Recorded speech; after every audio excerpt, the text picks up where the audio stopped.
नमस्कार प्यारे बच्चों, आज की कार्यपत्रक नंबर 31 विषय है हिंदी व्याकरण। आज हम सर्वनाम के भाग 2 की तरफ बढ़ेंगे। प्रश्न पहला, नीचे दिए गए गद्यांश को ध्यान से पढ़िए और सोचिए कि रेखांकित शब्द किसके लिए दिए गए हैं। ध्यान दीजिएगा, क्या ये शब्द किसी के नाम की जगह दिए गए हैं। उस नाम को पहचान कर नीचे दिए गए खाली स्थान में लिखिए और रेखांकित शब्दों को भी उसके सामने लिखिए। बदलू मनिहार था। चूड़ियाँ बनाना उसका पैतृक पेशा था। उसका किसका? बदलू का। यानी यहाँ बदलू के नाम की जगह, संज्ञा शब्द की जगह सर्वनाम का उपयोग किया गया है। यहाँ पर बदलू की जगह उसका नाम इस्तेमाल किया गया है।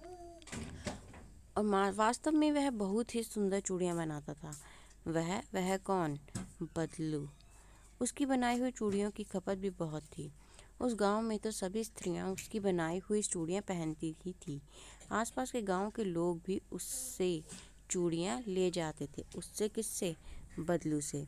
यहाँ पर जितने भी सर्वनाम इस्तेमाल किए गए हैं वह संज्ञा शब्द बदलू की जगह पर इस्तेमाल किए गए हैं। प्रश्न 2, नीचे दिए गए वाक्यों को ध्यान से पढ़िए और इनमें आए नाम या संज्ञा शब्द को ढूंढ कर लिखिए। फिर वाक्य में आगे उस नाम के स्थान पर आए हुए शब्दों को ढूंढिए और लिखिए, जैसे उदाहरण में भी दिया गया है। पहला प्रश्न, बदलू मुझे सबसे अच्छा आदमी लगता था क्योंकि वह मुझे सुंदर सुंदर लाख की गोलियां बनाकर देता था। यहाँ बदलू की जगह क्या इस्तेमाल किया गया है? वह। पत्रों का भाव सब जगह एक सा है, भले ही उसका नाम अलग अलग हो। उसका किसका? पत्रों का। ग भाग। पक्षी और बादल ये भगवान के डाकिये हैं। ये शब्द किसके लिए इस्तेमाल किया गया है? पक्षी और बादल के लिए। घ, अभी भी दबा है चिड़ियों की चोंच में तिनका और वह उड़ने की तैयारी में है। वह कौन? चिड़िया। प्यारे बच्चों, जब आपने ऊपर दिए गए प्रश्नों को हल किया तो पाया होगा कि वह, उसका, उसकी, ये आदि जैसे शब्दों का प्रयोग किसी न किसी नाम या संज्ञा शब्द के स्थान पर हुआ है।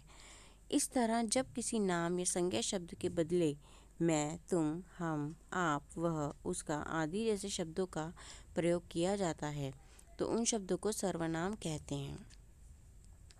यानी सर्वनाम वे शब्द होते हैं जिनका प्रयोग संज्ञा के स्थान पर किया जाता है। अब नीचे एक पोटली दी जा रही है जिसमें संज्ञा और सर्वनाम एक साथ बंद हैं। आप इन्हें छांटकर अलग अलग लिखिए। अरे वाह, ये तो बहुत ही मज़ेदार गतिविधि है। तो आशा करूँगी आप करने में सक्षम रहेंगे। फिर भी मैं आपकी मदद के लिए आपको हेल्प कर देती हूँ। जैसे कि संज्ञा में इस पोटली में से शब्द छांटेंगे। तो मैंने शब्द छांटा सपना। सपना एक संज्ञा शब्द है, एक किसी का नाम है। और वहीं मैंने उसका सर्वनाम लिखा। सर्वनाम में लिखा मैंने वह।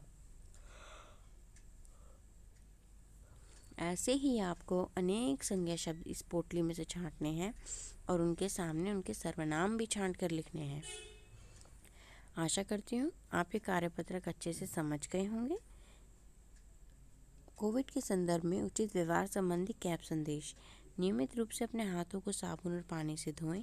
अपने व अपने परिवार की कोरोना से रक्षा करें। धन्यवाद।